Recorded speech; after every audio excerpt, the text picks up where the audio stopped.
কে ideal degree কলেজের উচ্চ মাধ্যমিক স্তরের আইসিটি বিষয়ের অনলাইন ক্লাসে সবাইকে স্বাগতম। আমি মোল্লা আবু কায়ুম, প্রভাষক, আইসিটি বিভাগ, GK ideal degree college, Ghasiara, Kamalapur, Sreepur, Magura.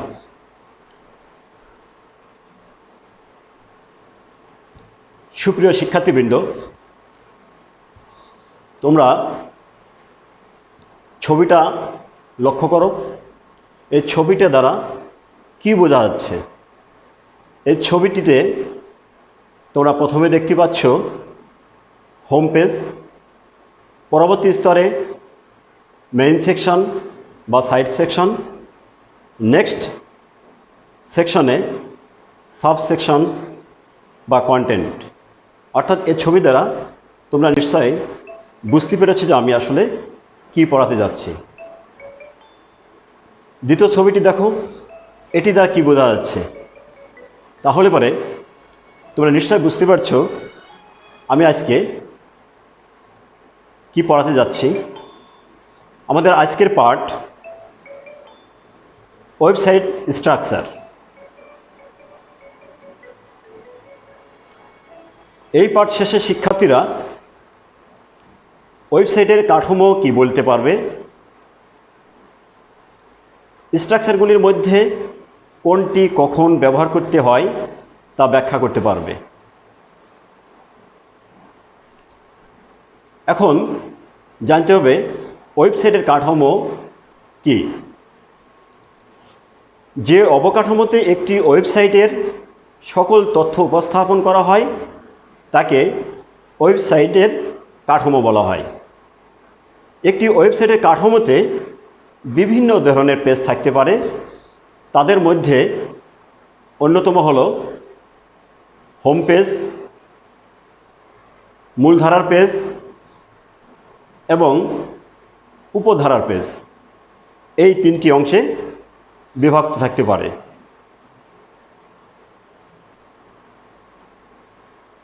Web structure, এখানে একটি চিত্রে দেখতে পাচ্ছ, এটা হচ্ছে আওয়ার কোম্পানি, এটা হচ্ছে হোম পেজ।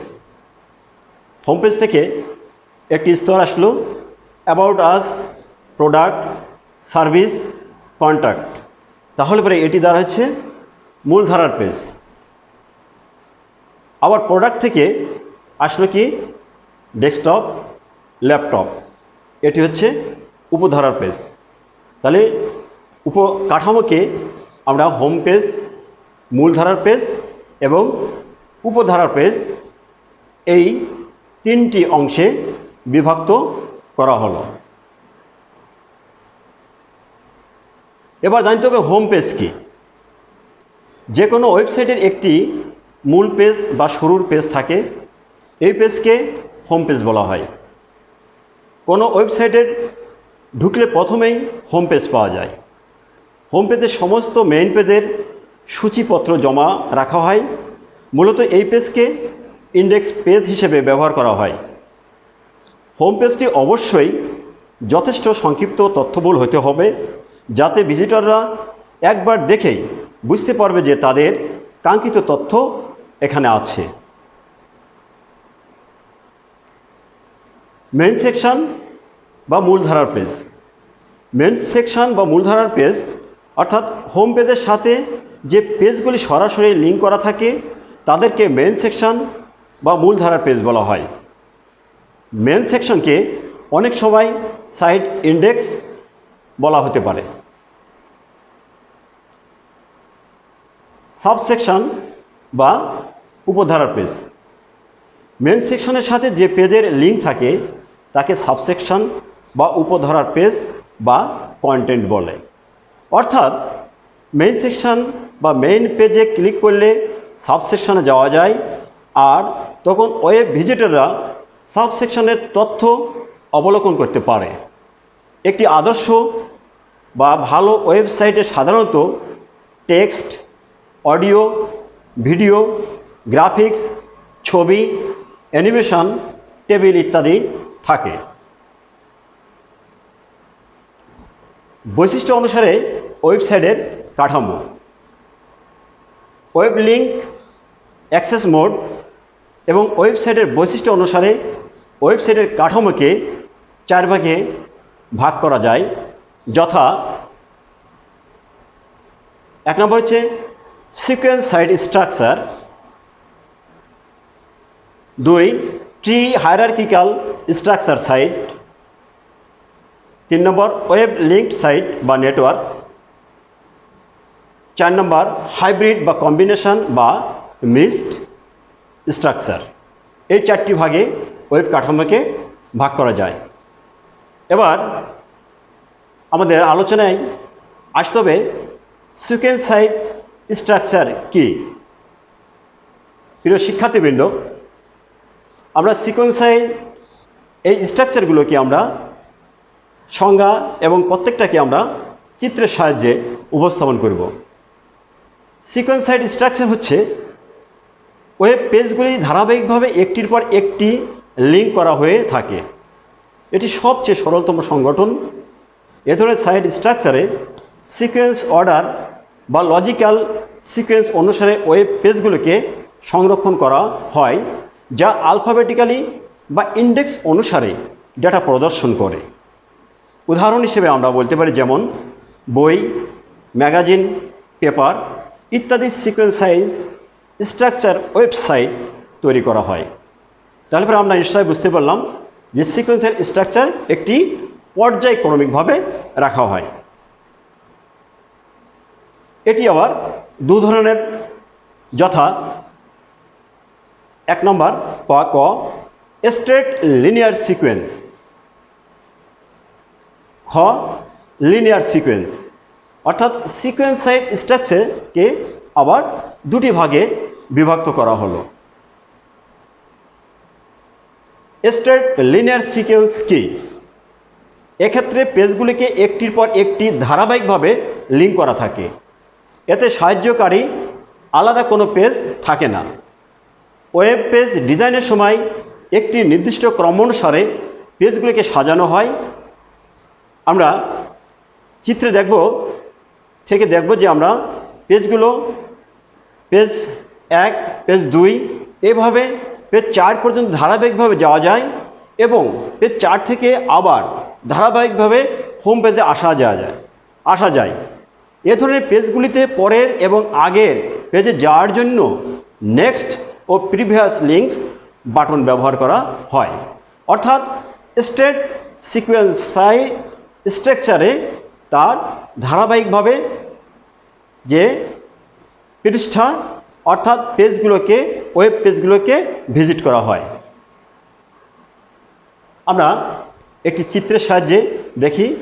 প্রথমে হচ্ছে হোম পেজ, তারপর পেজ নাম্বার 1, পেজ নাম্বার 2, 3। তাহলে হোম পেজ থেকে পেজ 1, পেজ 2, পেজ 3।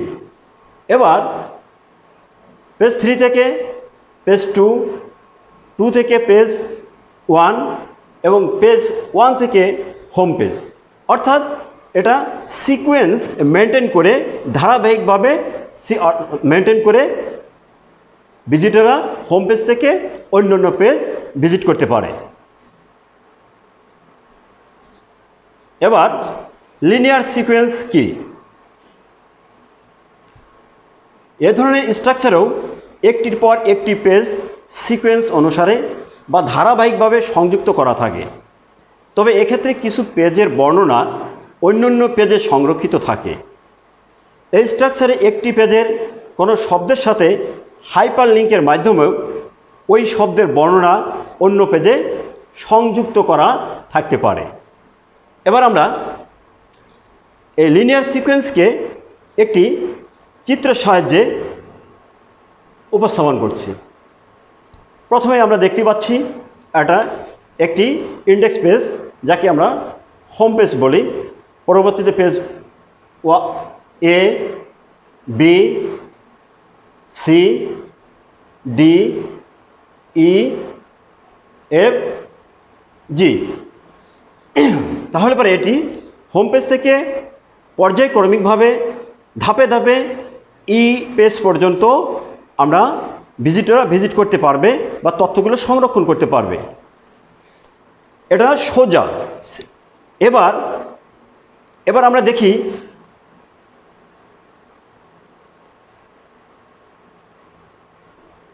দেখো এ পেজ থেকে আবার পেজ এইচ এবং পেজ আই, সেখান থেকে আবার অর্থাৎ এ পেজের বর্ণনা এই নিচের পেজ এইচ এবং পেজ আই পেজে বর্ণনা করা আছে। এবার আমরা দেখি ডি পেজ থেকে আবার আমরা দেখি পেজ জে, পেজ কে এবং এল। এখন জে থেকে কে, কে থেকে এল, এল থেকে আবার দেখা যাচ্ছে আমরা কোথায় যাচ্ছি, পেজ ডিতে। তাহলে পরে অর্থাৎ এই লিনিয়ার সিকোয়েন্সের পেজের ধারাবাহিকতা মেনটেন করে এবং সেটা প্রথম পেজের সাথে আরেকটি পেজে সেটা বর্ণনা থাকতে থাকে। এর জন্য এটাকে বলা হচ্ছে লিনিয়ার সিকোয়েন্স। এবার আসি আমরা ট্রি বা হায়ারার্কিক্যাল স্ট্রাকচার সাইট কাঠামো। ট্রি অর্থাৎ এখানে একটি ওয়েবসাইটে খুব সহজে তথ্য উপস্থাপন করার জন্য ট্রি বা হায়ারার্কিক্যাল পদ্ধতি ব্যবহৃত হয়। ট্রি স্ট্রাকচারের প্রথম পেজকে হোম পেজ বা রুট পেজ বলা হয়। এই পদ্ধতি ব্যবহার করে ওয়েবসাইটকে বিভিন্ন লেভেলে ভাগ করা হয়। সাধারণত বড় বড় প্রতিষ্ঠানের ওয়েবসাইট ডিজাইনের ক্ষেত্রে ট্রি স্ট্রাকচার ব্যবহার করা হয়। এই ট্রি স্ট্রাকচারকে আবার দুভাগে ভাগ করা যায়, যথা সরল হাব বা স্পোক স্ট্রাকচার,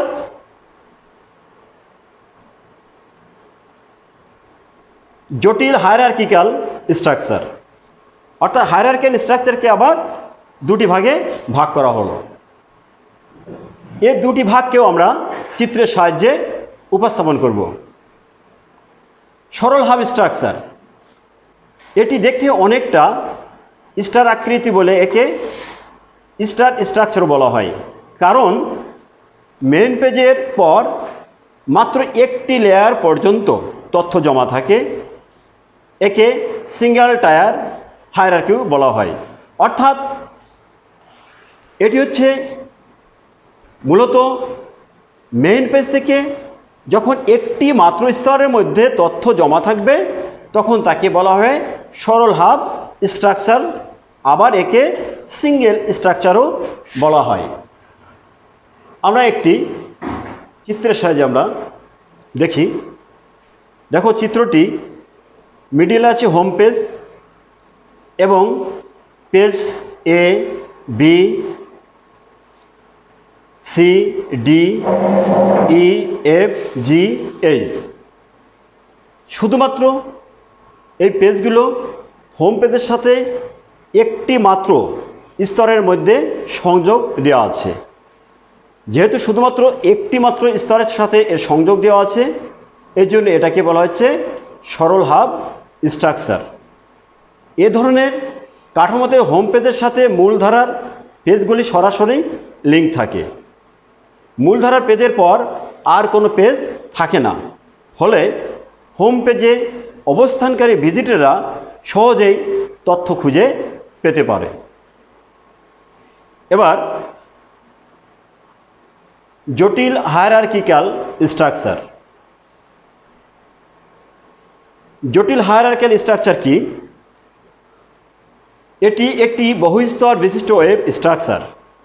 হোম পেজের পর যখন একাধিক লেভেল পর্যন্ত ওয়েব পেজ লিঙ্ক করা থাকে, এ ধরনের স্ট্রাকচারকে মাল্টি টায়ার স্ট্রাকচার বলা হয়।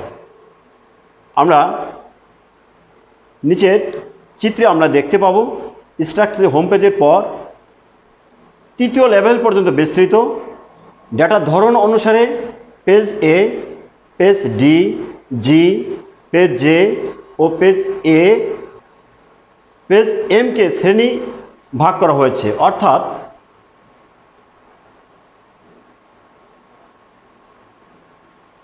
আমরা হোম পেজ, দেখো হোম পেজ হলো এখানে রুট, মূল, এবং এরপরে যে একটি হোম পেজের পরে দেখো একটি লেভেল, যে লেভেলে পেজ এ, ডি, জি, জে, পেজ এম, অর্থাৎ হোম পেজ থেকে একটি স্তরে ডাটা সংরক্ষণ করা আছে। দ্বিতীয় স্তরে দেখো হোম পেজের পরে পেজ বি, পেজ ই, পেজ এইচ, পেজ কে এবং পেজ এন। এটা হচ্ছে দ্বিতীয় স্তর। এবং তৃতীয় স্তরে page C, page F, page G, page L এবং পেজ ও। অর্থাৎ এখানে হায়ারার্কিক্যাল, অর্থাৎ জটিল হায়ারার্কিক্যাল, রুট থেকে শাখা, শাখা থেকে প্রশাখা, সেখান থেকে আবার আরেকটি স্তরে, অর্থাৎ একাধিক স্তরে যখন তথ্য সংরক্ষণ করা হয় তখন তাকে বলা হয় জটিল হায়ারার্কিক্যাল স্ট্রাকচার। আমরা চিত্রে দেখতে পাচ্ছি এটি হলো জটিল হায়ারার্কিক্যাল স্ট্রাকচার। সুপ্রিয় শিক্ষার্থীবৃন্দ, এবার নেটওয়ার্ক স্ট্রাকচার। এখানে সবগুলো ওয়েব পেজের সাথেই সবগুলো লিঙ্ক থাকে, অর্থাৎ একটি মেইন পেজের সাথে যেমন অন্যান্য পেজে লিঙ্ক থাকবে, তেমনি প্রতিটি পেজের তাদের নিজেদের সাথে ও মেইন পেজের সাথে লিঙ্ক থাকবে। যেমন ব্যবহার করে তৈরি করা ওয়েব পেজগুলোকেই এই নেটওয়ার্কের মাধ্যমে লিঙ্ক করা হয়ে থাকে, যাতে একটি ছোট ফ্রেমের মধ্যে অন্যান্য পেজের লিঙ্কগুলো মেনু আকারে রাখা হয়। এই ফ্রেমটি সাধারণত স্থির থাকে এবং কোনো একটি লিঙ্ক নির্বাচন করলে ওই পেজটি একটি অপেক্ষাকৃত বড় ফ্রেমের মধ্যে দেখা যায়। তাহলে পরে আমরা বুঝলাম নেটওয়ার্ক হচ্ছে একটি ফ্রেমের মধ্যে একটি পেজের সাথে অন্যান্য পেজের বিভিন্নভাবে যখন লিঙ্ক করা থাকে তখন তাকে বলা হবে নেটওয়ার্ক স্ট্রাকচার। আমরা একটি চিত্রের সাহায্যে দেখি হোম পেজ, প্রথম পেজ, দ্বিতীয় পেজ, তৃতীয় পেজ, চতুর্থ পেজ এবং পঞ্চম পেজ। এই যে হোম পেজের সাথে প্রথম পেজ, দ্বিতীয় পেজ, প্রত্যেকটা পেজের কোনো না কোনোভাবে প্রত্যেকটার সাথে যে কোনো প্রক্রিয়ায়, যে কোনো মাধ্যমে সরাসরি লিঙ্ক স্থাপন করা আছে। এই লিঙ্ক স্থাপন করে যে নেটওয়ার্ক গঠিত হয় তখন তাকে বলা হবে যে নেটওয়ার্ক স্ট্রাকচার। এবার হাইব্রিড বা কম্বিনেশন স্ট্রাকচার কি? কোনো একটি কৌশল ব্যবহার করে যখন কখনো একটি ওয়েবসাইট তৈরি করা হয় না, বরং একাধিক কৌশলের সমন্বয়ে একটি ওয়েবসাইট ডিজাইন করা হয়ে থাকে।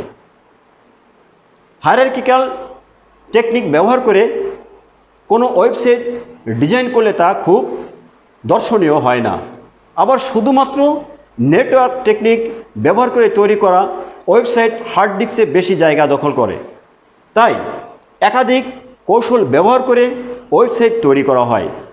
তবে এক ওয়েব পেজ থেকে আর এক ওয়েব পেজে যাওয়ার জন্য যা ব্যবহার করা হয়, যেমন লিঙ্ক, বাটন, মেনু ইত্যাদি, এদেরকে অবশ্যই সুস্পষ্ট হতে হবে। যদি লিঙ্কগুলো কোনো পেজের উপরে বাম দিকে দেওয়া হয় তবে একই লিঙ্ক পেজের নিচেও দেওয়া উচিত। সুতরাং আমরা স্পষ্টভাবে বুঝতে পারলাম যে হাইব্রিড বা কম্বিনেশন নেটওয়ার্ক হলো স্ট্রাকচার হলো একাধিক স্ট্রাকচারের সমন্বয়ে গঠিত হয়। আমরা একটি চিত্রের সাহায্যে দেখতে পাচ্ছি। প্রথমে হোম পেজ থেকে এ পেজ এবং বি পেজ, এই দুটি আমরা দেখতে পাচ্ছি হোম পেজের সাথে একটি শাখা আকারে অর্থাৎ স্ট্রাকচার আকারে আছে। সেখান থেকে এ থেকে আবার সি, ডি, বি থেকে আবার ডি, ই লিঙ্ক স্থাপন করা আছে। তাহলে পরে এটা হোম থেকে বি, এ এবং বি, এটা হচ্ছে হায়ারার্কিক্যাল, আবার এ থেকে সিডি হায়ারার্কিক্যাল, আবার বি থেকে ডিই হায়ারার্কিক্যাল। পক্ষান্তরে আমরা দেখতে পাচ্ছি সি থেকে ডি, ডি থেকে ই, এই তিনটি পেজের মধ্যে এটা আসছে লিনিয়ার। তাহলে পরে হায়ারার্কিক্যাল এবং লিনিয়ার এই দুটার সমন্বয়ে যে স্ট্রাকচার গঠিত হলো এটাই হলো হাইব্রিড বা কম্বিনেশন নেটওয়ার্ক। সুপ্রিয় শিক্ষার্থীবৃন্দ, এত সময় আমরা যে ওয়েবসাইটের স্ট্রাকচার নিয়ে আলোচনা করলাম, এখন তোমাদের দলীয় কাজ। প্রথম দল, তোমার কলেজের ওয়েবসাইট তৈরি করার জন্য একটি মেনু স্ট্রাকচার তৈরি করো। দ্বিতীয় দল, তোমার কলেজের ওয়েবসাইট তৈরির জন্য লিনিয়ার স্ট্রাকচার তৈরি করো। মূল্যায়ন। ওয়েব স্ট্রাকচার কি, মূলধারার পেজ কি, হোম পেজের লক্ষণীয় বিষয়সমূহ ব্যাখ্যা করো। সুপ্রিয় শিক্ষার্থীবৃন্দ, আজকের মতো এখানেই শেষ করছি। সকলকে ধন্যবাদ জানিয়ে আমার ক্লাস আজকের মতো সমাপ্ত ঘোষণা করছি।